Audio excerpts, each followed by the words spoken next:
Hey, Hey everyone, welcome to the Draper Brothers. My name's Tyson, and this is my brother Dusty.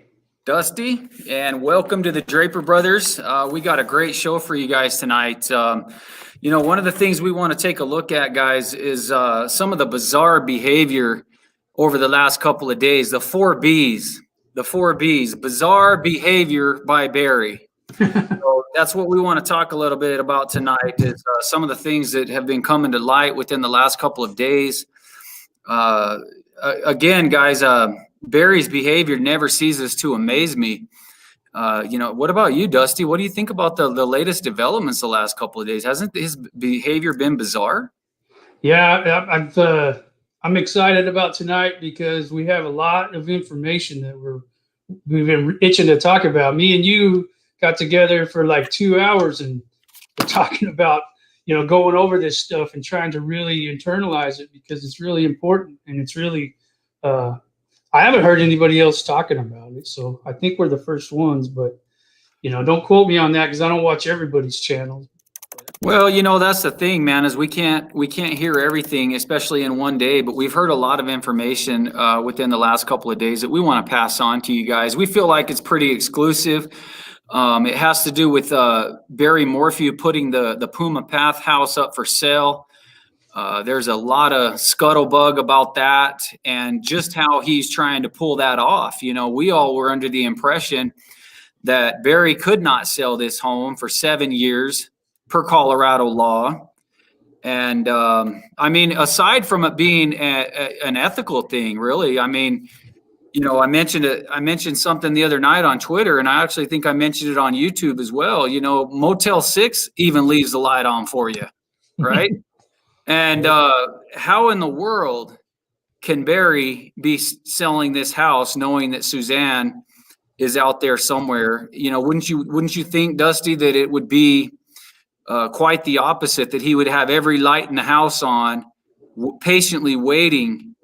It may be an exaggeration a little bit to say that he's sitting out on the front porch, but my gosh, he's wasting no time putting this house up for sale. So that's one of the things that we want to talk about tonight, isn't it, Dusty? Yes, and he's not only selling the house. I mean, he's been getting guardianship over her, selling stuff in Indiana. Heard a rumor that he sold her vehicle. I mean, all kinds of things going on. It's not just selling that house. That's just the latest thing that he's doing. That's really, like you said, it's just not something that you would expect. I mean, he shouldn't be already. I mean, I'm not going to say what he should and shouldn't do, but in my mind, a person that wife is missing is not going to be doing all these things to make plans to move on with their life and and all that stuff. So, I mean, like you said, he should be out there looking for her and waiting for her to come home. So, yeah, Tracy Lossie, or Tracy, I guess that's how you say that, Tracy or Lossie. Thank you for that comment that I started this movement, and that kind of plays into what I wanted to comment about right here from the very beginning. If you guys go back and look at the Draper Brothers video list, you will see that the very first video that we have is a video of me, and I'm by a small schoolhouse in Maysville, Colorado, and the title of that video is "If Barry is Innocent, I Will Gladly Apologize." And I've tried to maintain that, Dusty, over these months. I've tried to maintain that and give Barry the benefit of the doubt in every which way that I could, because I didn't want him to be guilty. I didn't want to have to face, me being wrong and filming him without his permission and all this other stuff and have that bad karma come back on me. I wanted him to be innocent, but I can't do it anymore. I can't do it anymore. There's conversations we've had several times, including lately, that you start saying things that are kind of, saying, well, what if this and what if that? And I'm like, you don't think he's innocent, do you? Like that kind of thing, because it's like you're trying to keep an open mind, and I really respect that. It's hard for me to do that sometimes, but I try to. But it seems like you can do that a little bit easier than I can. And well, I'll tell you why, Dusty, because of what Tracy said there. You know, I kind of started this whole thing, and I'm not saying that in like a bragging way or braggadocious or whatever that word is, but you know, it was my video that kind of kickstarted this, and with that comes a tremendous responsibility to, you know, make sure that we're handling things right and we're not speculating and we're not you know, out there throwing stones where we shouldn't be or whatever. And so, you know, that's really kind of stuck in the back of my mind, where I was really hoping that we could find Barry, or, you know, find out that he had nothing to do with this, that he was just a victim like the rest of us. But, you know, his behavior is just completely bizarre. I don't even know how else to say it anymore. You know, it's not even close. It's not even in the same universe as to what you and I and all of our subscribers would expect. Yeah. And you know, Dusty, you've said it so many times, everybody grieves in their own way. So we don't want to judge, you know, but at the same time, this is too much. You know, well, you and I went through the 5 stages of grief last night, I think it was, or the night before. I can't remember. All my days run together, but we went through them and I read them to you, or off the top of my head, I remembered some of them. And I started reading them off to you, the ones I remembered, and you were saying yes or no if Barry has shown any of that. And I think there might have been one, anger. I think that's about the only one that we've seen him show is anger. Yeah, that's about it. You know, there's some things I want to talk about toward the end of the program, and so I'll save it for that. But and it kind of goes along with what you're saying there. But if you guys are wondering where Chappy is at, he's with us tonight. He's going to be moderating for us, and he's going to be joining us later as well to offer some insight. So. You know, but Dusty and I, we had a lot to talk about tonight, and we wanted to kind of just get through some of this information here. So, Dusty, right off the bat, what I wanted to talk about is the home, you know, Barry putting the home up for sale. You know, and this is really concerning to me because I've watched this very, very closely, as you know, and I did not expect this house to be up on the market, especially this quickly. And so we did a little digging into how Barry is trying to pull this off. And some of the things that we were able to come up with was, you know, first of all, let me give you a little bit of a timeline here. So our subscribers understand a little bit of the background here. As everybody knows, Suzanne went missing in May.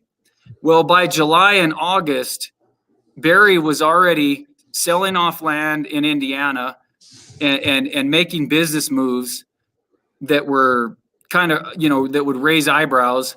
But also, he was starting to get into the Suzanne Morphew Hope Foundation, and he was starting to make big changes there in July and August. And one of the things we were able to uncover, we believe now, guys. How do I say this? This is stuff that's still developing. We have not. This is not a fact, but we're pretty close to verifying this 100%.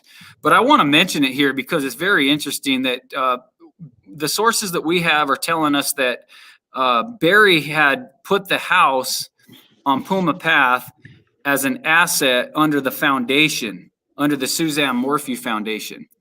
And so in order to sell it, he had to get it out from underneath, you know, him and Suzanne and move it into this foundation to where, you know, he could sell it. Not only could he sell it and get that money, but he would also do so tax-free, right, Dusty? Because it is it's a religious foundation. It's a 501c3, which is not religious, but a charitable foundation. And I think it is tied into some church stuff, though. So yes, I think you're right about religion. I spoke too soon on that. So yes, sorry about that. Also, no, it's okay. Also, notice all the listed directors on this foundation are Barry's people. You know, not one is connected to Suzanne, and not one director. Here's what I find interesting: not one director on there attended the candlelight vigil or the search. Now think about that for a minute. Not one of these trustees, not one of these directors on this foundation attended the candlelight vigil or the search. Not one of the trustees for the Suzanne Morphew Hope Foundation. Exactly. It's ridiculous. I mean, yeah. it's totally like, I can't believe this, you know, like, we do, like Tyson said, we don't know things for a fact. Some of this stuff we do know for a fact, and we're going to show you some of the facts that we dug up and that one of our sources was able to help us dig up. So, but yeah, it's that part right there blew me away. Like when I saw the list of directors and then who none of them were there. You know, as far as we know, none of them were there. Yeah, none of them were there. And not only that, but the whole list is pretty suspect in and of itself. We'll talk about that later. But you know, that whole list of directors is pretty suspect. It was almost like they had this whole thing set up. In my opinion, you know, so here's what happened, Dusty. Suzanne inherited a lot of money, as we all know now, right, from her mom. Yes. And I know we're going to get there too. I may be jumping ahead, but Barry has a lust for money, and it's not just, you know, a normal love for money the way that you and I do or most people do. It is a lust. It is a lust, and that's what we're uncovering. And a lot of this stuff, a lot of this weird behavior that he's exhibiting revolves around that very thought. So, you know, a lot of people were wondering how Barry is able to sell the house on Puma Path. Well, basically, in a nutshell, that's it right there. He is trying to move, or has moved. We haven't found out exactly where it's at in the process. The house on Puma Path from being in his name and Suzanne's name to the foundation's name, where not only will he be able to sell it, but he will also, like I mentioned, be able to do it tax-free. Oh, it's ridiculous. Okay, so one of the you want me to go ahead, Tyson? Yeah, go ahead, bud. Okay, so one of the directors on this list is Marcy McLaughlin. That's Barry's sister. And also another person that's involved in it seems to all be pointing to this Trinity Baptist Church that Barry's mom is involved with. And George Davis is also involved with this church. We're thinking Trevor is another person that's involved here. But, you know, we did hear from Trevor a while back, but why are they all silent and not helping Suzanne? Like, why are they silent now? They're not, you know, Trevor came out and said a few things, but none of these other people have said anything. None of them. Isn't that just crazy? And that's bizarre. Yeah. You know, you think about Trevor, you go back and listen to his, when this first started back in May, you listen to the recordings of him, and he was the one that spearheaded this. You know, he was out there, he was in front of cameras, he was the spokesperson for the family. I find it very odd. That he disappeared. Yeah. So I do too. And especially because he was so vocal at first, and then he disappears, and then we try to find him, and we find him out on the road traveling around, you know, and it's like, okay, automatically you're going to think, okay, who paid for that trip with Winnebagos and RVs and all this stuff, you know? So, yeah. I mean, people are not happy about that. So people who donated to find Suzanne, there's no evidence that any of that GoFundMe money, $30,000+ was ever spent to help find Suzanne. I don't know of one time that was ever mentioned. Yeah, you know, so I want to say right now, Dusty, where are you, Trevor? Where are you? You know, if you're watching this video, where are you? Why'd you disappear? What's going on? You know, at first I was giving him the benefit of the doubt too. And I was thinking, well, you know, his aunt's missing, and maybe now he's starting to suspect that Barry might have had something to do with it, and he got scared, and he's kind of like in between. And maybe that is the case. I don't know, but it's weird. It is really weird that we just had this huge search and he was not there. Well, we don't think he was there. He might have been there. He might have been there. Yeah, I was going to say, somebody's creeping around in a wig. So. Anyway, sorry to get you off track, Dusty. Go ahead. No, that's okay. So another thing that we thought about, and Tyson and I talked about, that we found out about, was since Barry changed the Puma Path house as not a primary residential property, but to a foundation asset, then it likely protects him from. Let's go back. Before I say that, I want to say, do you remember when OJ didn't kill Nicole Brown Simpson, and he was acquitted, and then her family, I think, and then I forget the guy's name that died, Ron something, wasn't it? Anyway, I always forget names. Ron Goldman. Yeah. Ron Goldman's family sued OJ, wrongful death suit. So what I'm getting at is this now, if this is how it's going down, like we're talking about, that house being a property of the foundation instead of a property of Barry now, that protects him from, if the Mormons wanted to come and sue him for wrongful death, if that gets to that point, then I don't think they have a leg to stand on as far as legalities go, because that's not Barry's property anymore. Exactly. You know? Yeah, and exactly. They can't get the money for it because apparently it'll be in the hands of the foundation. So exactly. What do you think about that, Tyson? Well, I want to tell Tracy, there you are again, Tracy, and I hope I'm saying your name correctly, Tracy Lossie, or Losi maybe. Thank you for the super chat, and you're welcome. You're welcome. I've really enjoyed this journey and getting to know Suzanne through this process. You know, I have never met her, and I probably will never meet her, as like many of you guys. But I am so grateful that we're all in this together, and for these experiences that we're having. It's been very rewarding. It's been wonderful. So thank you, Tracy. Sorry, Dusty, go ahead. Okay, so I remember Andy mentioning Suzanne's inheritances came from her grandmother and her mother, I believe. So it was around $500,000, I think he said. And that was used to purchase this home on Puma Path, right? So under California, like let's say they were going to get divorced. Under California divorce laws. No, Colorado, Dusty. Yeah, that's what I'm sorry, Colorado. Okay. Yeah, I got my you. T states. Yeah, thanks for correcting me. So under Colorado divorce laws, the only way that he could have controlled any of that money is if Suzanne was dead. So if you think about that, I mean, he got around that, it looks like. You know, I mean, he's, like Tyson said, he's got a lust for money. And he's not a stupid person. I mean, he's not the brightest guy in the world because, you know, you could tell by the way he's acting, but he's not stupid. I mean, he's making moves that look what he's doing. He's clearing himself a path to get all the money he wanted. So I hope that he doesn't get away with this. If this is what's going on, I hope that this doesn't come to pass where he gets all this money and he's able to do it because his wife is missing. And all accounts, she's probably not alive anymore. Even Andy said that. So. Yes.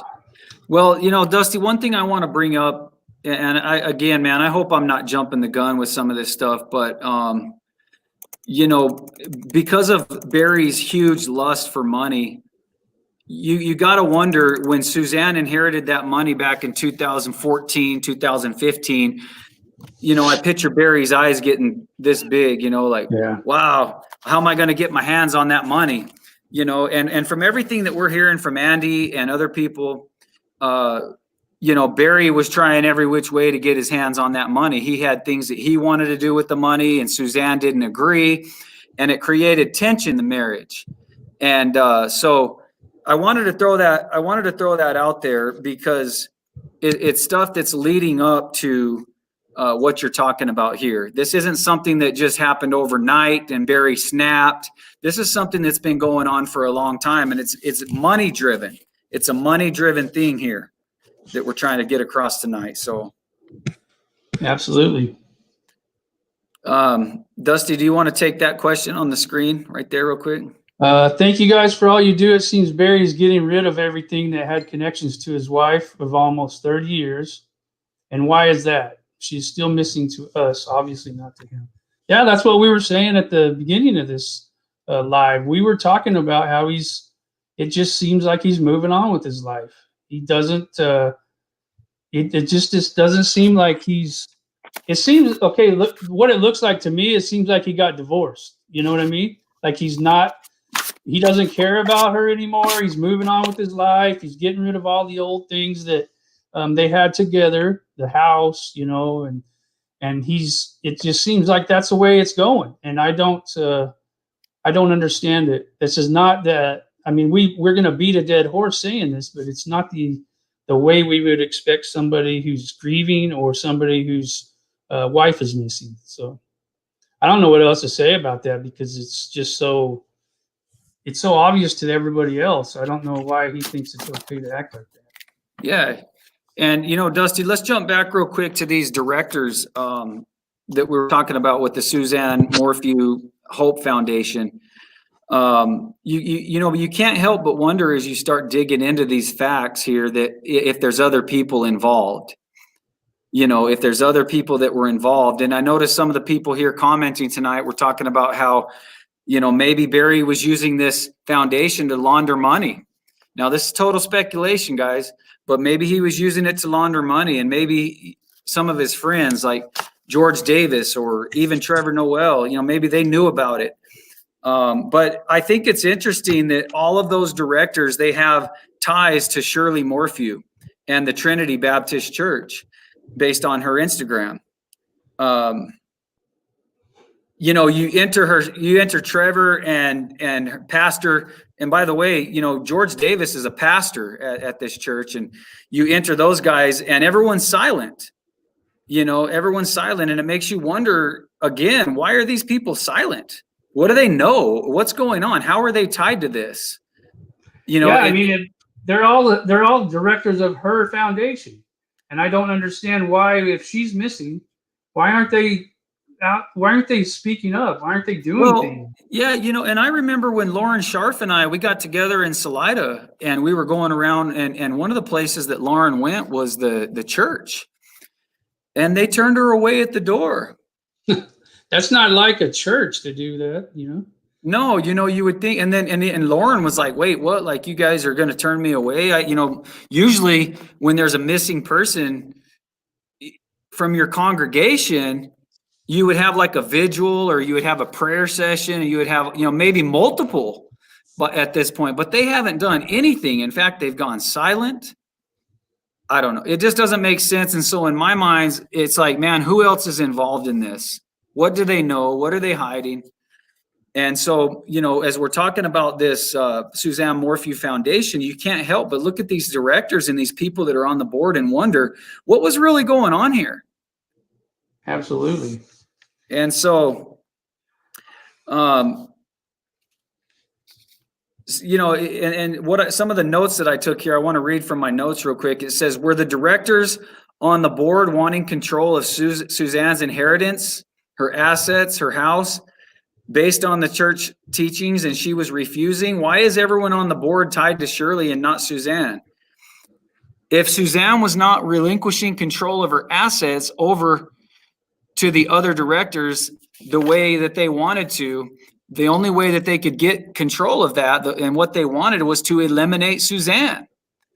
And the one person who rightfully owned the assets that was gifted to her by her family as an inheritance.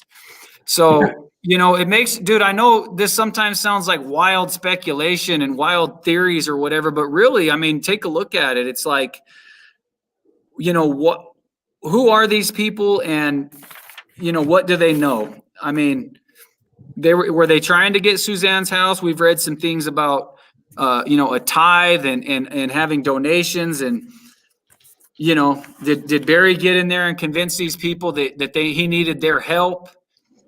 I don't know. It's all just, it's crazy. Yeah, it is. You're right. And then, you know, I've looked up, do you want to put that picture up that I got with all the directors' names on it? Yeah, let's show that real fast. All right. I don't know if they'll be able to see it, but might have to take that. Yeah, thing let me off get there. that. I got it. So I don't know if y'all could see this. We could read the names off to them though. They can't see it.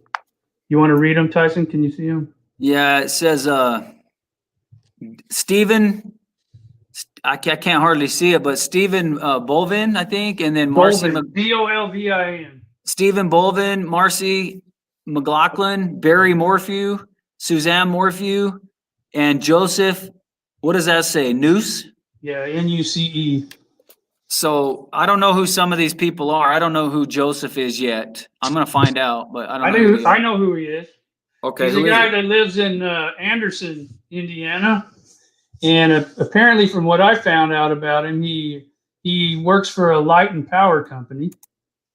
If he's in Anderson, I'm pretty sure he probably knows the Morphew family because that's around where they were from, Alexandria, Anderson. This Stephen Dolvin, he's a doctor, if this is the right one. He's from Noblesville, Indiana. He got a PhD at University of Kentucky. He's got a candle on his profile. He's got scriptures. I don't see nothing about Suzanne on here. I'm scrolling through his thing, but nothing. So maybe it's not the right guy, but it sure looks like it is. Yeah, very interesting. We'll learn more about these guys as time goes on, as we start doing more research. But it doesn't look like any of those people. They're all on the Morphew side of things rather than on Suzanne's family. Or Well, from Suzanne's. Stephen Dolan is Facebook friends with Shirley. I got that narrowed in, so that's the right guy. So okay, so Dusty, do you have the? I want to show the obituary of Suzanne's mom real quick. Okay, let me get that other king off there real quick. Well, you can't read the whole thing anyways, but I wanted to show that. You can see there that her name is Adrienne Owen, 79. Yeah. Alexandria died of November 8, 2013 at a residence after a brief illness. All right, you can take that down. I just wanted to see when she passed away. So she passed away in 2013. And so this is around the time shortly thereafter that Suzanne received that inheritance. One other thing I wanted to mention was Shirley and Barry would have known about that inheritance. Of course, yes. Barry for sure. It seems a lot of things took place to get control of that money. I'm not sure when the grandmother died, but it was prior to her mom, I believe, based on a statement Andy made. There was some of the inheritance from grandmother also. There is some shady stuff going on with the foundation, greed and control. So I'm just trying to read from my notes here to jog my memory a little bit, but that's what I wanted to bring up, Dusty. I wanted to kind of paint a picture here tonight that there's some shady stuff going on with this inside of this foundation that Barry Morphew had set up. And in my mind, I kind of like picture there being arguments about this money between Suzanne and Barry. And finally, Suzanne's like, okay, I'm going to set you up with the foundation on a much smaller scale. And we're going to run it and we're going to see kind of how things go. But Barry all the while was lusting after that money, and he had ideas of what he wanted to do with that money. And so they got this foundation set up, and, Barry had other ideas. That's what I'm starting to see. What do you think about that, Dusty? I mean, if you look up the foundation, you will see that Barry is now using the Puma Path home, listing it under the foundation rather than the residence. Yes. Follow the money. That's what we're trying to do here. We're trying to follow the money, and it's about greed and control. And we're starting to uncover things that are very interesting. So, well, I think it's also interesting. We've heard this before from different people, even from the Mormon family, that they don't think that Suzanne wanted to move away from Indiana to go to Colorado. That's a typical isolation tactic, somebody who wants to control things. So he moves her away from his family, gets her out there where there's no phone service, nothing like that. He gets all of his buddies and his mom's buddies on the board to this foundation, and then all of a sudden she disappears. She's gone. So who's in control of all that stuff now? after she put her $500,000 into the Puma bath house, which we heard she didn't want to do, and probably for the reason we're talking about here. She probably could feel it that she probably shouldn't do that. But he probably controlled her for 30-something years, as far as controlled it, what she did with money. And then when she got that money, he was probably pretty upset that he didn't have control of it because it was her money. He had no legal right to it, if they were divorced or whatever. So. Yep. Yeah. Okay. It's just, go ahead. Oh, I was going to say, do you see that part on our notes there where it says, here's how I see it? That's what we're going to talk about next right there. So, I think that's your section. Okay, let me find it. I'm scrolling through all this stuff. Okay. Is it past the? Yeah, it's just past the obituary. Okay. But I'm not going to say anything on it because I know that that's a point that you really wanted to drive home about the $500,000 inheritance. Yeah. Okay. So let me find it. I don't want to say the wrong thing, so I want to find it. It says, "Here's how I see it." Suzanne took $500,000. Okay. Gotcha. I found it. Okay. So here's how. Yeah, like Tyson said, here's how I see it. This was the notes that we had. Suzanne took $500,000 of her inheritance and bought the house with it. She agreed to start a foundation for Barry with a much smaller amount. He stacked it with his mom's people, like the church people that we've been talking about, but no Suzanne family or any of Suzanne's friends. They didn't have any of them on there. Barry and his people wanted the big piece of the money, the big chunk of the money, the $500 house worth $1.7 million. Suzanne goes missing. So then what happens after that? Barry starts in motion not too long after to get guardianship. I don't think it was in July. I think it was much sooner than that. I think it was like a month or so afterward, but I'd have to look that up. But anyway, it seemed really, really fast. So he has control of the foundation, and then what happens? He sells the Indiana house. He's putting the Puma Path house up for sale, which is tax exempt. Like Tyson said earlier, he won't pay a dime in tax for the sale on it because it's listed under religious non-profit. So just like that, it seems like there was a plan, and it went perfectly as far as he's concerned. It's hard to ignore that George Davis is the pastor of that Baptist church, and he's buddies with Barry, and you haven't heard a word from him. And that's churches in Salida, by the way. And then it says here how he. Oh, well, yeah. So why was he there when the bike was found? How was he there so early? That's the only time we've ever heard anything about him being part of this is when that happened. What do you think, Tyson? Man, I honestly just think it was all part of the big plan that Barry concocted here. Honestly, Yeah. Who was it that took the girls camping? Who were the girls? It was Barry's sister, as far as we heard.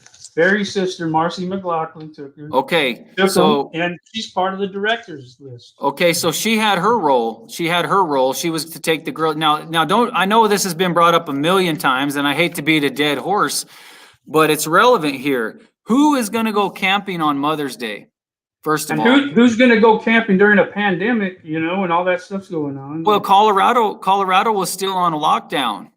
And so whose bright idea was it that, hey, we're going to go camping this weekend, guys? And hey, I love camping just as much as anybody. But that seems very odd to leave Suzanne home alone while they all go out camping with Barry's sister. So do I think that she had her role? Yes, she was to take the girls out there to Idaho or wherever they went camping. And to answer your question, George Davis was just fulfilling his role. His role was to go when the police were called to the bike scene and take control there. But what was Barry's role? Barry was off in Broomfield or Denver or something, messing around with a supposed job.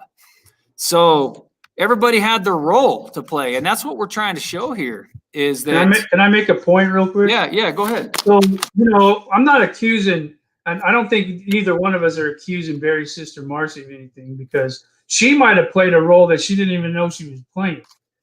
Barry might have said, "Can you take the girls camping," or whatever. So we don't know that part, but it's just suspicious because she's on the director's list, and then she takes them camping, and all these other people who were involved in this church and this foundation, like Tyson said, seem to have a role in this. So I didn't mean to interrupt you, but go ahead.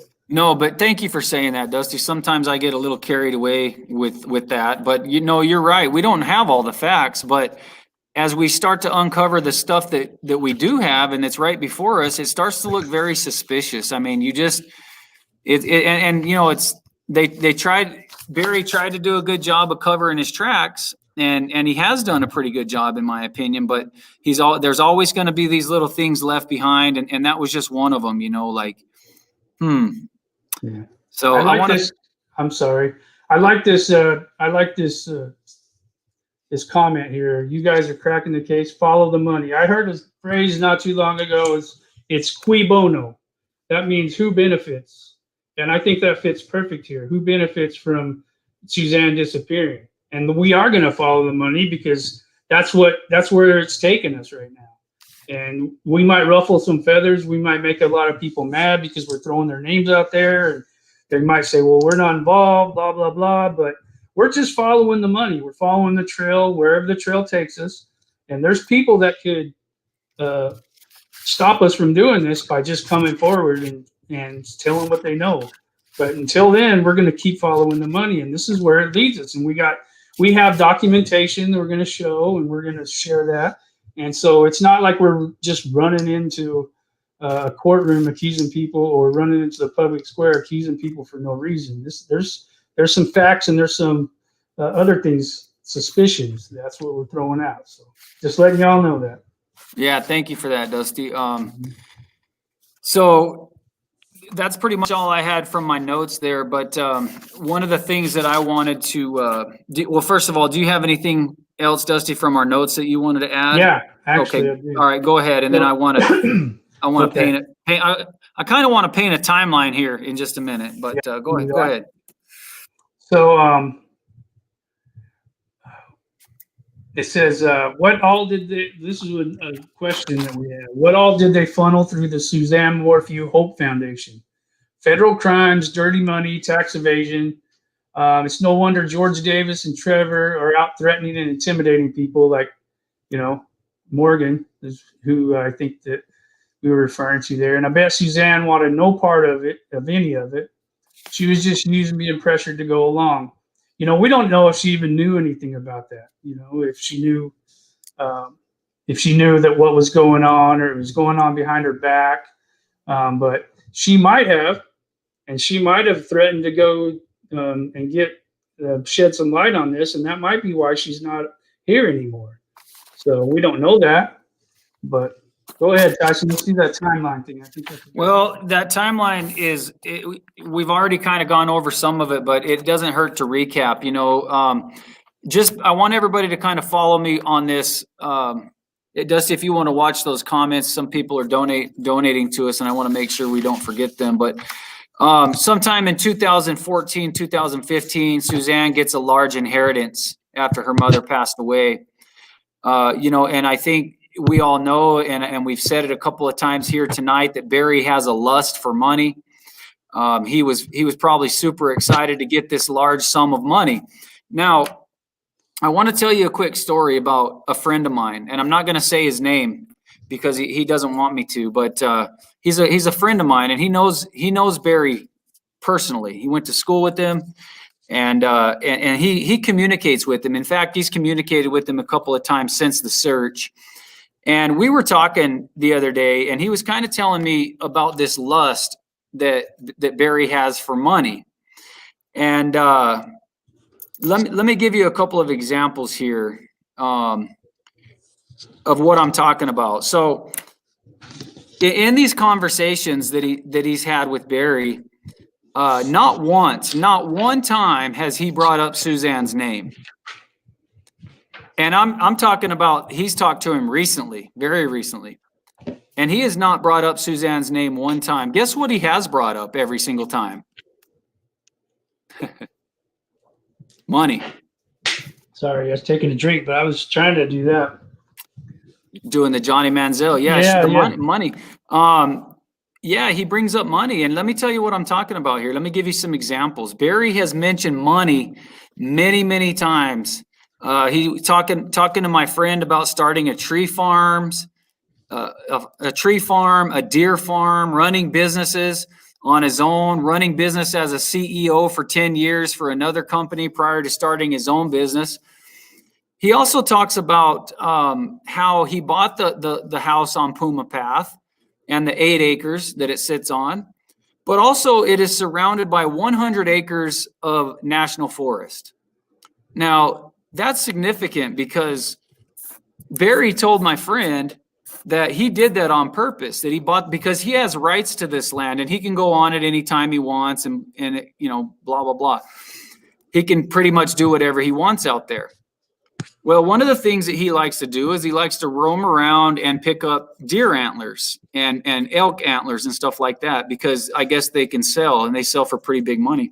Yeah, so that's sheds is what they call them. Yeah, sheds. The shedding. Yeah, so he sells these sheds. And he told my friend the last time that him and his daughter went out and collected these sheds and took them into a sale that they made roughly $12,000.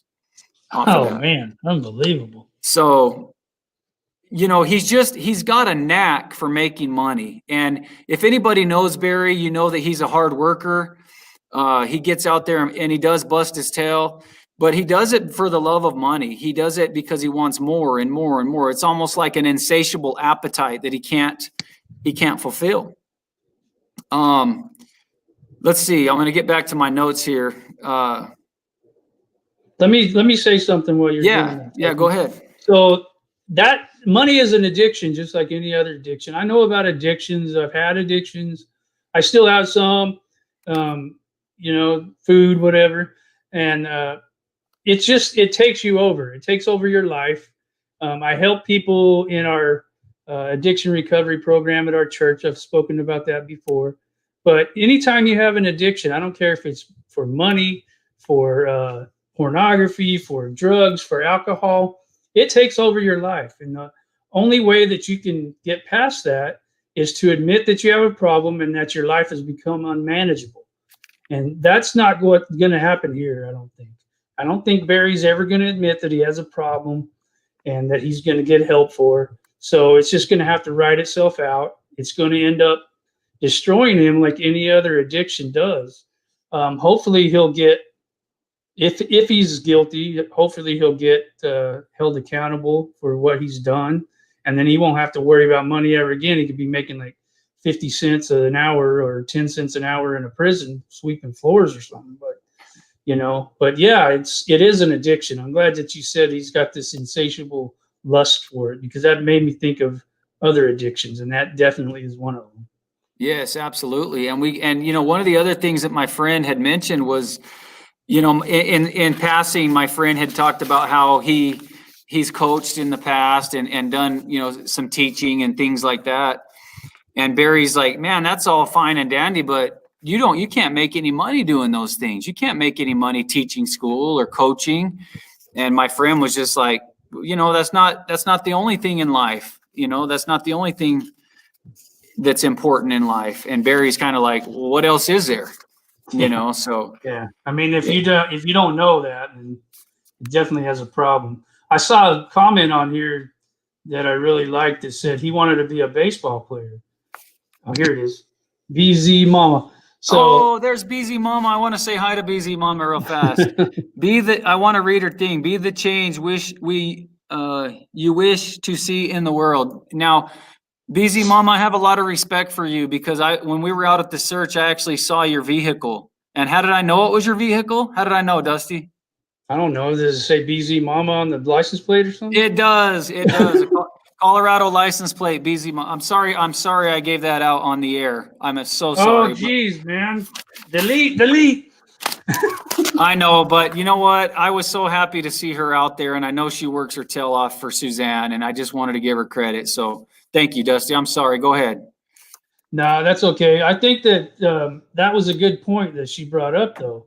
I think that she is saying he wanted to be a baseball player and he didn't make it. So when you don't make something and you see all these other people getting millions and millions of dollars, $100 million contracts, I mean, I could see how that would be a motivating factor for him to want to get money because he failed at what he loved to do or what he wanted to do. And so he wants to make money because he feels like, man, I missed out. I missed my meal ticket. So that's a good point. I don't know if that's what point you were trying to make, but that's what it made me think of. So thank you. Dusty, that is a great insight into Barry's mind. You have to realize when he became a professional baseball player, he had these like pie in the sky images of what he was going to be. And like you said, all these people around him are talking about in the locker room, hey guys, I just signed a $100 million contract, or hey guys, I'm going to go out on my yacht this weekend, or whatever the case may be. And here's Barry, you know, with all these thoughts of these things. And when he struck out and didn't make it in the big leagues, you know, he still kind of had that mentality. I think it's something that's really hard to break. Once you have that mentality, you want that lifestyle so bad. Yeah, you know, trying to prove him that he's worth something, you know, that he failed at something. Maybe he's trying to prove it by getting as much money as he can. I don't know. Yeah. That is a good point, though. I wouldn't have never thought of that on my own. So thank you, BZ. You know, and one of the other things, Dusty, that I want to bring up is, and we heard from Plunder and some of the other people about this was, you know, the way that Suzanne Morphew was treated when she was going through her cancer treatment. It also kind of plays into this whole church, you know, board of directors type mentality. And what I mean by that is, you know, Barry was very controlling probably during their entire marriage, but during this time, you know, I got the impression that Barry was very unsympathetic towards Suzanne when she was suffering in excruciating pain.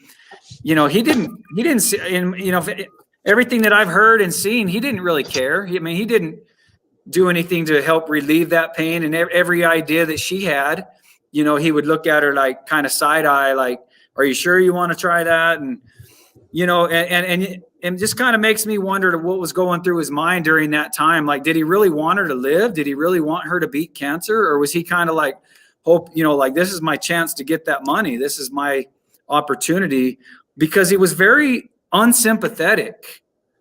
Does that make sense? Let me put it this way.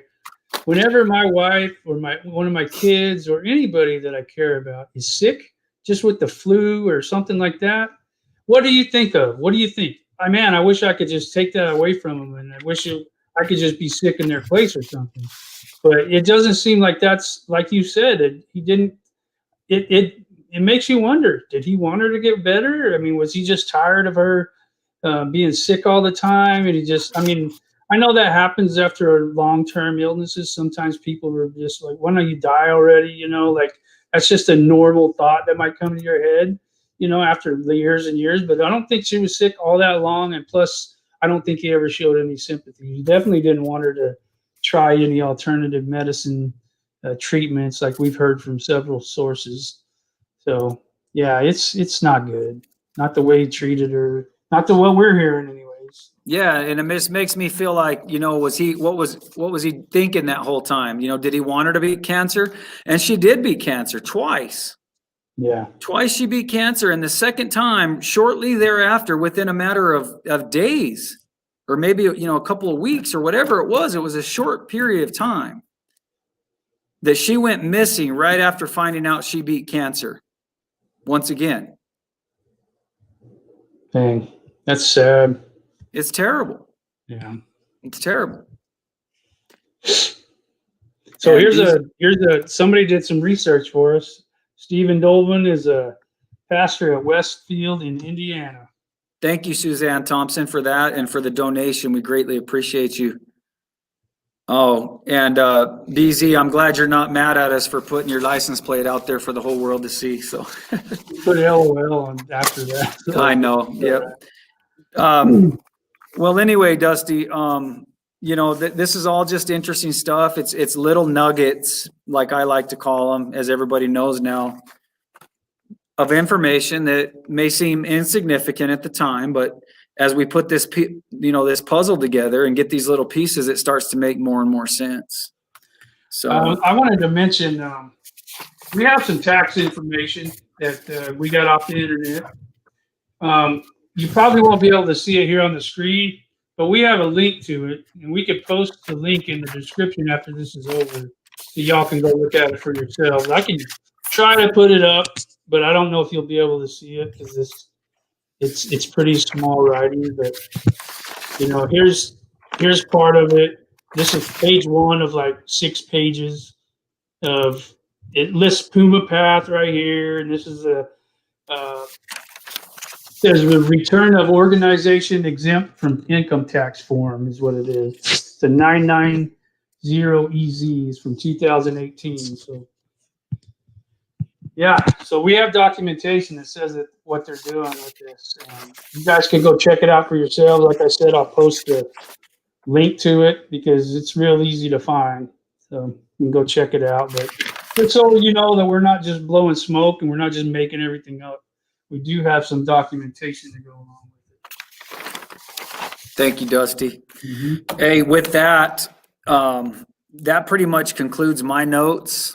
Is there anything that I missed? We can take questions from our viewers now, if there's nothing else. I always like to start a dialogue with our subscribers and these wonderful people that work so hard. There's some people that spend their entire day working on this case, and thank you guys so much. I wish I could devote my whole day to it, but I can't. I know Dusty can't. I know Chappy can't. And so you guys are out there doing the legwork for us. So thank you for passing that information on. So absolutely. Anything else, Dusty? No, let's take some questions. Okay, guys. What we're going to do is we're going to turn the time over to you to ask questions. And we know that we've seen a ton of questions already go by here. We're sorry if we missed them, but we're going to start now taking your questions. I think we should bring Chappy in before we take some questions. Chappy, if you're ready, give me a thumbs up, Chappy. Chappy! What's up, Chapter? We really appreciate you. We really appreciate you moderating for us tonight. Yeah, no, I just have to say something. I have a newly found appreciation for our moderators. It is not an easy job, and honestly, they do it out of the love of their heart, out of volunteer to do this. There's really no benefit other than they get to help this channel. So thank you, moderators. Y'all are amazing people. Thank you for bringing that up, Chappy, and welcome, man. It's good to see your smiling face. Thank you. Yep. And I got a question. The first question here is from Molly, and I do recognize Molly from Instagram. She's messaged me a few times on there. So thank you, Molly. It's nice to meet you, and I'm glad you're here with us tonight. Tyson, did you see Keith Morrison of Dateline at the Vigil? You know what? I wish I did, Chappy. Yep. I wish we would have saw him because he's one of my idols, man. I like that guy. Yeah, I mean, we know that he was there, but he just missed our radar. Well, I'm not 100% sure that he was there. That we did see some reports on that, and he may have been there. I don't know, but it would be hard to miss that, like bright white hair, right? Yeah. Hey, maybe he was on an electric bike with a wig. Maybe so. You would think that there would be maybe a little entourage around him also that would be noticeable. Yeah. Thank you for the question, Molly. We don't know if he was there. We heard somebody saying that he was there and he was trying to talk to Cassidy Cordova. Well, we did talk to Cassidy Cordova at the Vigil, and we did not see Keith Morrison anywhere around, unless he was that weird person behind me that was in the fatigues and following me everywhere. But I really doubt that was him. So. Did I see Mr. AK on there that giving us a donation? Did we acknowledge AK? Yeah, absolutely. He did. And thank you, AK. AK, thank you. I'm going to find him. I want to pull that up. Yeah, it's up there at the top. AK is from Tube Crime. Yeah, that's Brandon's partner. So there it is. Thank you, AK. So thankful for your channel. Lots more to come. And let me tell you something, guys. AK is a bulldog. he gets out there and digs and gets that information, and he sends it. He shares a lot of it with us. And so thank you, AK, very much. We appreciate you guys over there at Tube Crime. If you guys haven't subscribed, head over to Tube Crime, and you're welcome. Hey, we hope you're feeling better, buddy. You'll love it. I saw your ideas, and I think they're amazing. I can't wait to see them in action. So. And here's the next question, Chappie. You want to take that one? This is from Carrie Mick, and she's a member of ours, by the way. Yeah. Okay. So could Barry legally leave the country unless there's been some type of restriction from a court? Yeah, he can leave the country, assuming he has all the legal documents to do so. As far as we have been told, he has not been named a suspect in any crime, and that being the case, there should be no restrictions on his movement. Once he's named a suspect, and there's restrictions from the court, then no, he can't. But as it stands, I don't see any reason why he can't leave the country. Absolutely. I mean, he's a free citizen right now, as far as the law is concerned. There's nothing that. No restrictions on him. He's got the Constitution that's right. That. That's right. The Constitution protects individuals until the state brings formal charges against an individual, and until they're able to establish some form of probable cause to the degree where they can issue an arrest warrant. A person is free to move about however that individual chooses to do so. Yeah, absolutely. So, yeah, there's nothing. No, I mean, he hasn't even been named a suspect as far as I know. So, no, nothing official that I've seen. Yeah. So this comment, where was that, Tyson? Oh, go ahead, Dusty. We're pushing the button at the same time, man. I'm sorry. I didn't push anything. I might have. Maybe somebody else did. But it said that there was a. It said there was an interview Barry did with Denver 4, and they're wanting us to comment on it. I haven't seen it, so I don't know what it says, but we can definitely watch it and talk about it next time we're on here. But yeah. And no telling what he's saying now. So. Well, I think if Tamara Kennedy is talking about the same interview, which I do believe she is, this was her take on it here. So. The interview Barry gave today isn't anything new. It's a bunch of BS and placing blame game. Surprise, surprise. Hey guys, Franny Moulton asks, I was just in Arizona and actually went to Gilbert Air. Anyone know of how the case is going in Arizona? Tyson, I think you probably have the most insight on this at the moment. Is there anything new that... Well, I'll tell you what, I don't have a lot of insight because there's just nothing happening with that case. He's talking about the Nick Cordova case, and we'll jump back. We'll jump back to the Suzanne Morphew case here in a second. But I did want to touch on that, Chappie. There's no new breaks in the Nick Cordova case. I do keep in touch with Alicia, as you all know. She's hanging in there. She's fantastic. She's doing the best she can. She's just waiting. She's waiting for answers like the rest of us. She's trying to go on with her life the best she can. She's trying to take care of her children, and she's doing a great job of it from what I can see. So she's fighting through, and she's a brave person, and I have a lot of respect for her. Yeah, we're going to do a whole nother video and a whole nother live on that case. But thank you for the question over here, and thank you for bringing that up, Chappie, because there's not a day that goes by that I don't think about Alicia Cordova and those two beautiful kids and everybody involved in that case. So that was Franny Moulton. Yep, that was Franny Moulton. Stay away from Gilbert Air. Don't go there. Oh, I haven't been back since, and trust me, I don't plan on it. Yeah. So thank you, Lynn. I know, did we already read this or not? No. I know he has not been named a suspect, but he also has not been eliminated, correct? Do you believe anyone is watching him? Chappie, you would have, being a former law enforcement, give us your take on that. So, no, he hasn't been eliminated, but he also hasn't been named. So there is no official ruling by law enforcement as to what Barry's standing is in this.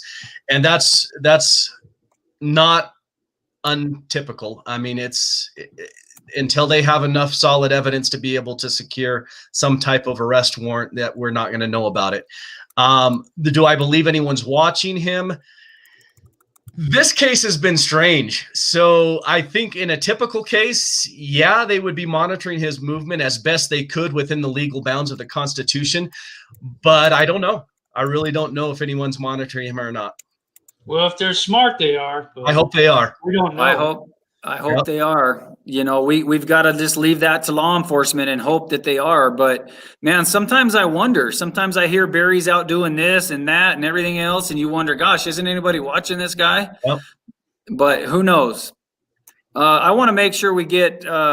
Did we talk about this one? Thank you, Calypso's wife. Calypso wife. Gosh, man, I feel like I'm illiterate sometimes. I have a hard time with some of the. I just take a guess, man. I hope. Yeah.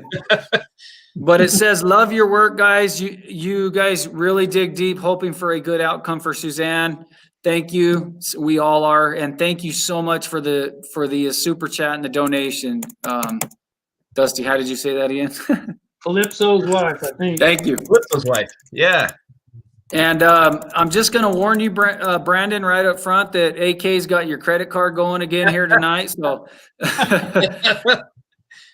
you know, we'll drag this on as long as we can, as long as he's got that credit card in his hand. Just kidding. But here's another one from Good Grandma. We've had some from her before. Thank you, Good Grandma. Dusty, you want to take that one? I'm wondering about how many GoFundMes are out there. How can a family with only one income and they own $2 million house? Yeah, actually, that's a good point. I was wondering that myself recently. I was like, how can a landscaper be so rich? You know, and we know that Suzanne got some inheritance money, but it wasn't $2 million. So, yeah, I mean, I don't know. Like, that's a good question. So, I mean, you would normally think there's some shady stuff going on, is what. Well, let me tell you, Dusty. I want to tell you what my friend told me. He's known Barry for a long time. Barry is a hard worker. Barry, he gets out there and he works, and he's very business savvy. He had these deer farms and these tree farms, and he figures out ways to make. So, he's worked hard for a lot of that money. He has. I mean, we got to give credit where credit's due, and we can't take that away from him. But, in order to have the $2 million houses and stuff like that, of course, Suzanne sunk her entire inheritance into that. And so I'm sure when the bank went to go finance this house, they saw that $500,000 sitting in there. So sure, they went ahead and did it. But, it's not like. I think they sold one house to pay the other one off anyway. Yeah, they had borrowed some money from Gene, Andy's dad, and they paid that back. They borrowed, what I heard was about $600,000, and they paid that back. So I thought that was Alf on the screen for a minute. I was kind of getting excited. I thought the same thing. Hide your cats. Hide your cats. Yep. Most of them I don't even know who Alf is. I was getting excited, dude. I used to watch Alf like religiously. But here we go. This is what I was talking about here. AK, don't watch Barry's interview from today, as it will test your anger management. Oh, man. So, thank you for the heads up, AK, and thank you for the $5 donation. Wait. There he goes. There he goes again. I'm telling you. We love these guys. The three of you guys are awesome, or the three of you are awesome. Barry gets finance from bad people. So, AK, when you say something, it's gold standard, bro. I believe you. So, thank you for the donation, and I'm looking for another question here, guys. Bear with me. If you have one, go ahead and ask. There's some that are going by here, but can't catch them. Here's one. Who is Cassidy Cordova? I already asked but not answered. Okay, Sharon Hunt. Cassidy Cordova is a young man that worked with Barry, and that's pretty much sums it up. I don't know much more about him. He was at the vigil. Tyson did speak to him. I don't know. Did you, Chappy? I did, yes. Yeah, and he was I mean, go ahead, guys. You say what. Well, Dusty, can I say this real fast? Because I know, and I hate to put you on the spot, Dusty, but you had mentioned to me several days ago that you were going to put together kind of a list of who people were in this case. Okay, so he's got it on the board. Yeah. He's got it on the board back there, but we're going to try to put it together like in a video to where everybody will know who these characters are. So thank you for asking that, Sharon. And sometimes put it over here, so I don't have to turn around and look at it. I'll put it over there. Yeah, sometimes we forget that there's people in here that are new and they don't always know who these characters are, these players. And so we're going to try to put together something that shows just kind of a program, not a program, but a list of who's who. So what was your impression of Cassidy? Well, I'll tell you what happened. I've got a friend over there in Salida, and she was at the vigil, and I ran into her, and I was talking to her, and I had left my camera laying in the grass and my sunglasses and stuff, and I didn't want them to get stepped on, and so I went over to chat with her for a second. I saw her standing by the fence, and when I went back to go get that stuff, I came back. There was a young man standing with her. And I didn't know who it was. I thought it was her son. And she goes, "Hey, this is Cassidy Cordova." So it kind of caught me off guard. And I shook his hand and we stood there and talked for a little while. And what was my impression? Yeah. He seemed very nervous. Yeah. And Chappy, I don't want to go into a lot of detail with that, but wasn't that your take on him too? Yeah, I honestly think we need to be very careful. I believe he is somebody who has something that he wants to get off his chest, but is scared to death. That's the impression I received. Yeah, there's reasons, guys, why we don't want to talk too much about Cassidy Cordova, and part of that is because we don't want to speculate. But we can tell you what we saw, and he was very nervous, and he seems like a really nice kid that may be wrapped up in some really bad things. And we don't want to talk too much because another reason is we would hate to say anything to get somebody hurt or worse. So absolutely, we don't want to do that. So my impression, honestly, was at the core probably a good kid that is just scared to be involved in this situation in any way, shape, or form. Yeah, here's a question from Linda Petrovich. Thank you, Linda. I have not talked to Andy. We are assuming that he's getting the rest that he deserves. So, we've left him alone. We want him to go home and rest up. If he needs anything, he's got my number. He can call. But we have not talked to him since he's been back home from the search. So, yep. Okay, so here's another question from Miss Tammy. Chap, it looks like it's got my name in it, but do you want to take that one? Sure. Barry wasn't suspicious of Tyson lurking around. If he really felt threatened by an abductor, he wouldn't have acted that way to Tyson. Yeah, that's actually a very, very good point. Tyson and I actually spoke about this while we were there in Colorado. If you suspect that your wife may have been abducted and some strange guy is walking down the pathway near the house, wouldn't the first thing you do either confront him, try and identify who he is, or call the sheriff's office and say, "Hey, my wife's missing and we believe she might be abducted and some strange guy I don't know is walking near my house"? Yep, I agree with you, Miss Tammy. It's very odd that he wasn't leery of Tyson at all. Yeah, I think, Chappie, it's safe to say that we can throw the whole theory of an abductor right out the window. Right out the window. And how are we so sure, Dusty? Because based off of Barry's behavior that day, we can throw that one right out the window along with the bike ride. We can chuck that right out the window too. Yep. Total Absolutely. BS. And speaking of Barry's behavior and all that you guys already spoke about today, if I may just take a minute to throw my 2 cents in there. This was premeditated. This was well planned. This was, he was very meticulous about how he was going to go about this. My suspicion is My assumption is that it was he was just getting tired of waiting for Suzanne to pass, and then something triggered, and it was time, and he put his plan into motion, and it sickens me to think about that. Absolutely. Dusty, did you have a comment before I take this from Boise? Oh, where did she go? I don't know. If I hit that, I didn't mean to. No, it's right here. Go ahead. No, she said mountain lion theory debunked. Also, if you haven't seen our latest video where Chappy drags me through the rocks, go check it out. It's for your viewing pleasure, but it's also to prove a very valid point, and that's that we can toss out the mountain lion theory too, can't we, Chappy? We can, and it was very brave of you to get down on the rocks like that. I'm going to take a shot at this one. It says, how about that email that Plunder received? I think that they're talking about when she asked if they were selling the house, she got a really hateful response back. I think that's what they're talking about. Have you guys watched the latest video? From Plunder? Yeah.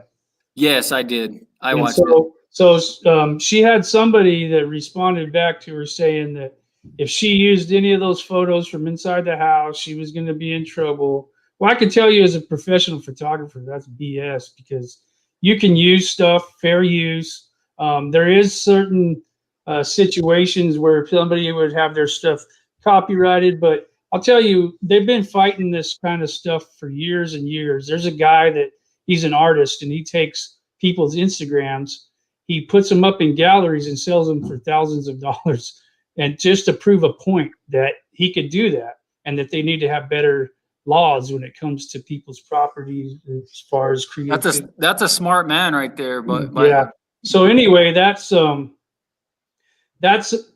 she got a hateful email from somebody associated with selling Barry's house. So you could take a guess at who probably responded to her email. So yeah, I watched that video, and I'm pretty sure Plunder knew who was writing that. It was very like it was we know who it was. Yeah, we know who it was. Yeah, and plus, did you notice what our thumbnail looked like?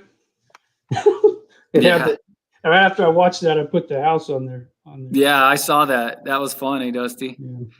Yeah. Just all these little subtle things, but no, thank you for bringing that up. Chappy, did you want to comment on that? No, you guys did great. Okay, I want to say thank you to Fuzzy Doxy. Look at that cute little dog right there. Hey, Dusty, by the way, you need to introduce your dog on here one of these days. Yeah, we have a golden doodle named Cinnamon. She's pretty awesome. She's I'll introduce her. She's about a year old. We got our son that dog because I was shooting a wedding, and the person whose wedding it was, their mom breeds those dogs. So I said, well, how about we do a trade? You give me a dog and I'll shoot wedding pictures. So that's how we got the Cinnamon. She's awesome. Love that dog. If you ever want a good dog, get a golden doodle. Yeah, and I think Tube Crime will agree. And I know you're watching Tube Crime, and I hope Odie's watching too. Very unusual you get a golden doodle that's white like that. That was pretty crazy. Yeah, Tube Crime. Ours was like reddish brown. Yeah, Tube Crime, he's got that white golden doodle. And I called it a poodle, man, and I'm never ever gonna live that down. Well, anyway, Katie, yes, I think Barry did do one. We're hearing that he was on Denver 4 or something, and it was just the same old with old Barry Morphew. Here's another. Marla K, just wonder if the daughters are involved in his gaslighting. Really shocked they haven't voiced their thoughts. Aren't we all, Marla? Aren't we all? We're wondering about those girls. I don't have any doubt in my mind that there's gaslighting going on with Barry Morphew and those girls, and a lot of other people too. What are your thoughts, Chappy, on that? I don't know, and I really worry about talking about these girls, to be honest with you, because I think they're victims in all this as well. I'm sure they're just heartbroken and confused, and I'm just going to leave it at that. I don't know. Thank you, Chappy. I think you're right, man. I think you're right, Dusty. Is that what you were going to say? Just it's hard to talk about the girls because We all feel the same way, but is there gaslighting going on? Absolutely. I have no doubt in my mind. So we didn't mention that, did we? That one you just had up. Where'd that go? Yeah, it's over here. It is right here. It was about there it is. Barry's mom even getting herself a house property to using Suzanne's money. Why can't she afford her own place? That's a good point. She did get a place in Colorado, and I heard her name got turned. She became the beneficiary of that GoFundMe account that Trevor started, I believe. So yeah, that is strange. Yeah, that's something that we actually talked about when we were putting our notes together, isn't it, Dusty? That yeah, it is. But actually, we don't. I had something written about that. I just didn't say it. So here's a question from Laura Pender. What do you think, Chappy? So what are we referring to as a train wreck? This whole investigation? Or? The whole thing, man. On the surface, it appears to be. Now, you got to remember, we don't know what's happening up underneath the surface. We don't have all the information that law enforcement has, and they may be sitting on some gold right now that they're just waiting for the perfect time. But on the surface, yeah, it appears to be a train wreck at the moment. Andy Snapping Crayons, how you doing tonight? Thank you for the donation. And you're right. And that's what we're going to respect Andy's wishes in that as well. So thank you so much for the donation and the membership. I see your little membership tag there. So if you guys aren't a member, please consider it, because Dusty and I do behind the scenes footage. You can ask Andy Snapping Crayons for what she thinks of it. Some of that stuff's pretty entertaining. We saw Dusty at the races. That was fun. I got another one too, by the way. You always get to see me in the shop with my students working. We're working on a van right now. It's a 1987 Astro van that we're turning into a motorhome. And for those of you who thinks Chappy's crappy, it's a Chappy free zone. So you guys go for it. Well, it is for now, but it ain't for long. We're going to get you on there. Guys, we're pushing an hour and 15 minutes. Why don't we take 2 or 3 more questions and let these people enjoy their families and their Tuesday night. So, Chappy, you have anything you want to add there? All I want to say is this. I had somebody ask me a question just recently, and I thought it was a pretty valid question.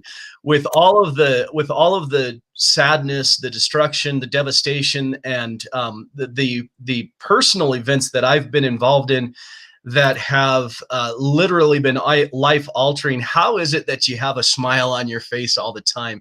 And I'd want to answer that, because that hasn't always been the case. There was a time in my life where I was a very dark individual. I hated the world, and I literally cursed the name of God.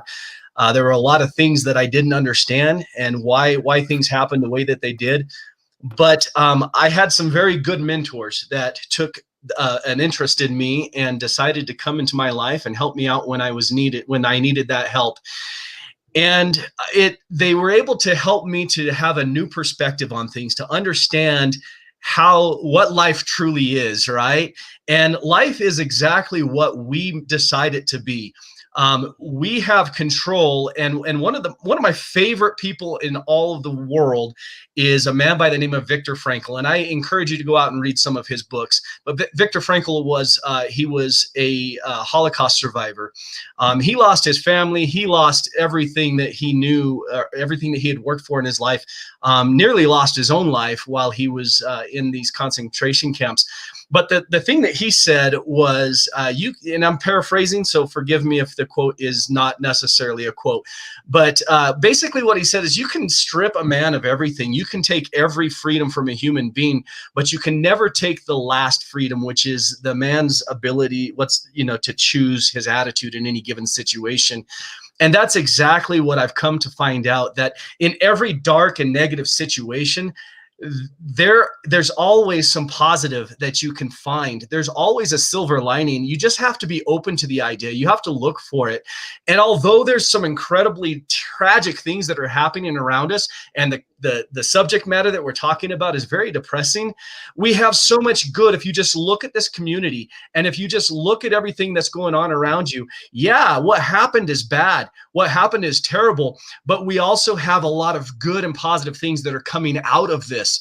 And I firmly believe that if we look for the good, then the smile is there. It just stays on my face, on your face, on everybody's face. If we just focus on what is positive and good in the world, while facing the bad and the evil, but focus on that good. And that's how I have a smile on my face, guys. There truly is a tremendous amount of love in my heart, and it hasn't always been there, but I'm incredibly grateful that it is now. So I just wanted to answer that question.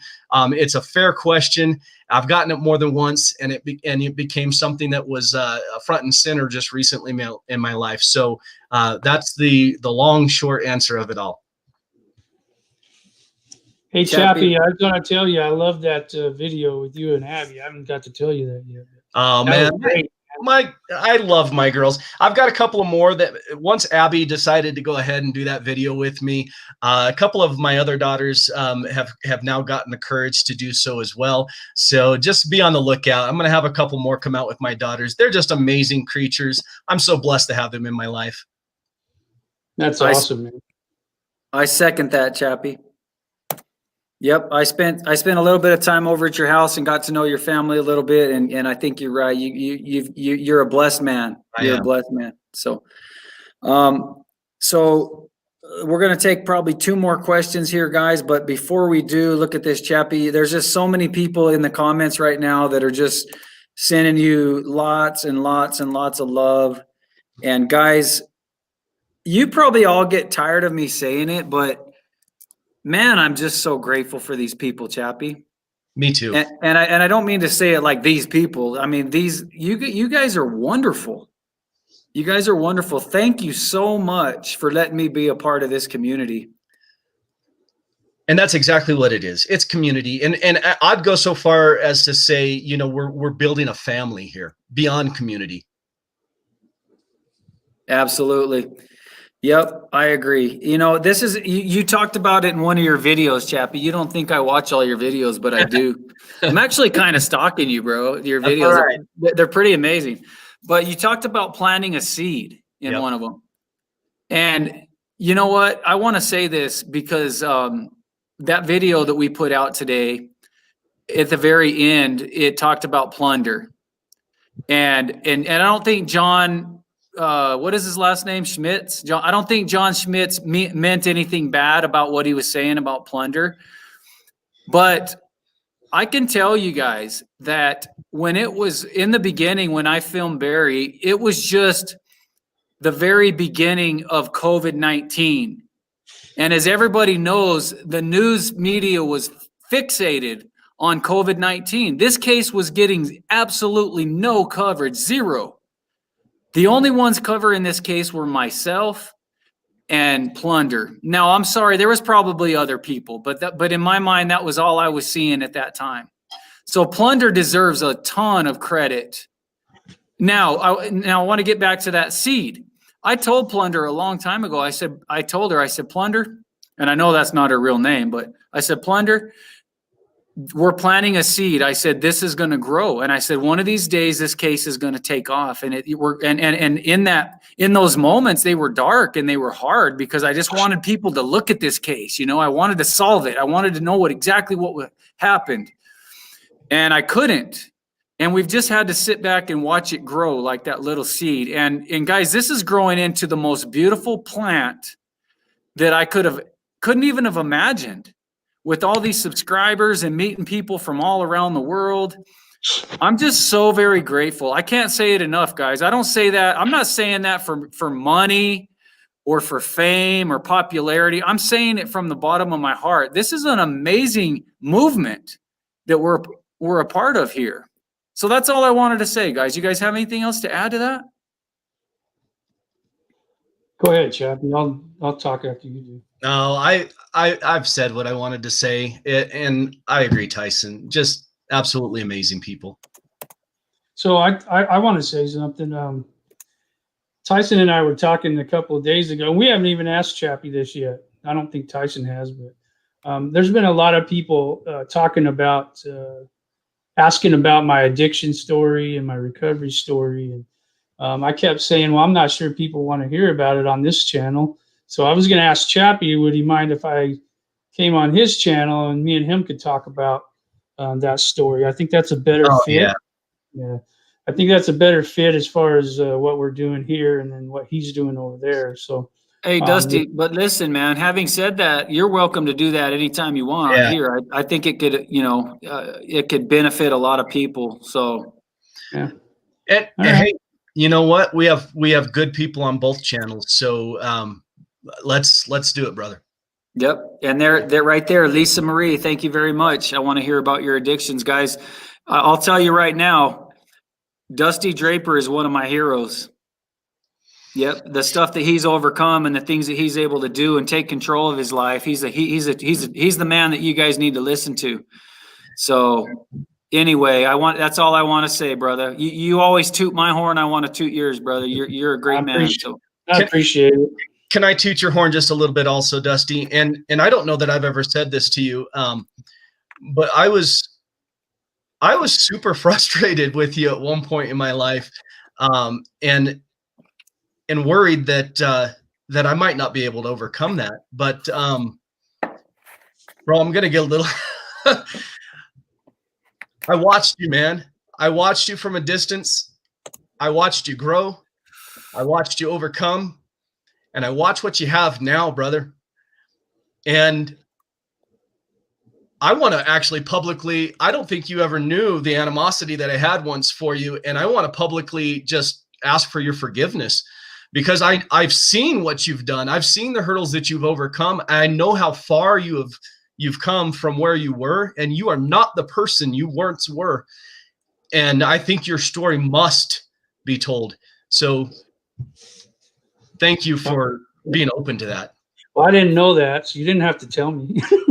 But it does. I don't. You're not alone. A lot of people felt that way. I did a lot of things that I'm not proud of. Even I've stole from my parents. I've done different things, and I've had to ask for forgiveness many, many times, make restitution. And so, yeah, I really appreciate you saying that. I'm sure, like, if the shoe was on the other foot, I would have felt the same way, and I would have been, having to ask for your forgiveness also. But yeah, I do think that it happened for a reason, all that stuff, and I think that part of that reason is for me to share.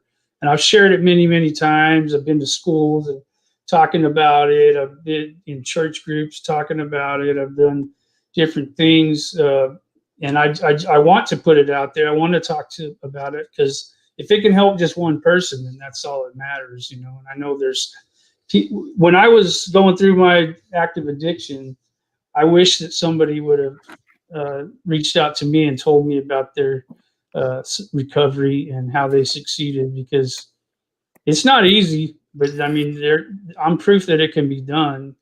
And I had a lot of help along the way. A lot of good people helped me along the way.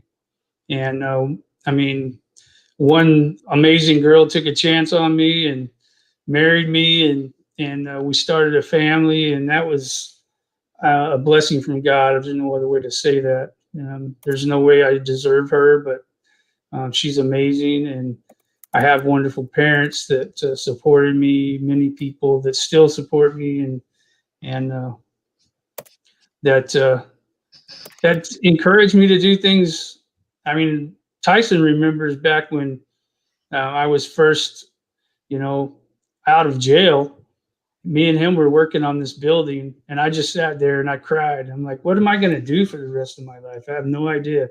I had a career before all the drugs and everything, and now I didn't know what I was going to do. I felt alone. I felt beaten down, and I'd been sober for a couple of years. I felt hopeless. But because of people like him, Tyson bought me a car. I worked it off, the money, but he bought me a car and let me, I had two jobs. One was working with him. The other one was bagging ice at a grocery store, and I had to have a way to get there, and he bought me a car. So people like that helped me, to give me a chance. I had a good friend named Brant, helped me get a job at Enterprise Rent-A-Car. He's always been a great friend to me since we were little kids. He still is one of my best friends in the world, and he gave me a chance getting back out there in the workforce. And so, yeah, I mean, people like that. I can name a million of them well, not a million, but I can name a really, really big handful of people that helped me along my way. So, yeah, I really appreciate it. I mean, if I didn't give a shout out to all those people that, and I see right here that Shelly, I'm going to put this up real quick. Wait, hold on. I wanted to thank her first, Dusty. She just did a donation here. I was just going to thank, I can't never say her name, Triple D Hennessy or Triple D Shaughnessy, not Hennessy. Thank you so much. And that girl you guys are awesome. Thank you so much. Go ahead, Dusty. And then 8 years clean and sober. That's awesome, Shelly. Absolutely. I remember my 8 years. I remember my 8 days. And I remember my 8 hours. It's all something. It's all part of it. It's part of the journey. I'm at 14 plus years, and I've never felt better in my life. I feel free, and I just anybody that's out there that's struggling, I wish them the best. You can always write to me at the Draper Brothers at gmail.com, and I'll answer you. Just tell me your story. If you need some help, if you need some kind of encouragement, I would be happy to do that. So. Okay. No. That was great, Dusty. Thank you so very much. And I look forward to you getting your story out there because, guys, it will give those who are looking for it hope. It will give you hope that there is a way out of addiction and you can overcome it. So thank you, Dusty. Now I'm glad I pulled this one up last because Glam Dolly, she's always given me shout outs and praise. And I want to say thank you, Glam Dolly. That's one thing that people probably don't realize watching us. And you guys think, well, they're getting big and they've got 15,000 subscribers or whatever. And they're being heard all around the world. But we see a lot more than you guys think. We read a lot of comments, and Glam Dolly is always out there giving me positive comments. So thank you very much. And she's not the only one. I just happened to see hers right here. So thank you, Glam Dolly. And on that note, guys, I want to come full circle with this conversation, and I want to bring it back now to Suzanne Morphew, because that's what this is all about, guys. Where is Suzanne Morphew? Now, we spent a significant amount of time talking about Barry, and I'm getting tired of talking about Barry, but we have to. We have to talk about Barry to find out where Suzanne's at. And that's the bottom line here, guys. Where is Suzanne? That's why we're doing this. She is the focal point in all of this. We love Suzanne. We want to find her, and we want justice for her. And so I just want to make sure that we're always putting that out there, that this is what this channel stands for. And, we have a lot of other things going on the sides, and we have a tremendous family here. But at the end of the day, Suzanne's still missing, and we're going to do whatever we can to find her. And so on that note, I want to tell everybody how much I love you. I want to tell our sponsor, Merrill Boots, that we appreciate you. I want to thank all those who donated tonight. I want to thank our moderators. And I want to thank everybody that offering kind words and prayers and everything on our behalf. So from the bottom of my heart, thank you, guys. That's all I have. Sounds good, man. Thank you, guys. We love you. We appreciate you. We'll see you soon. Have a great night, everyone. Bye-bye.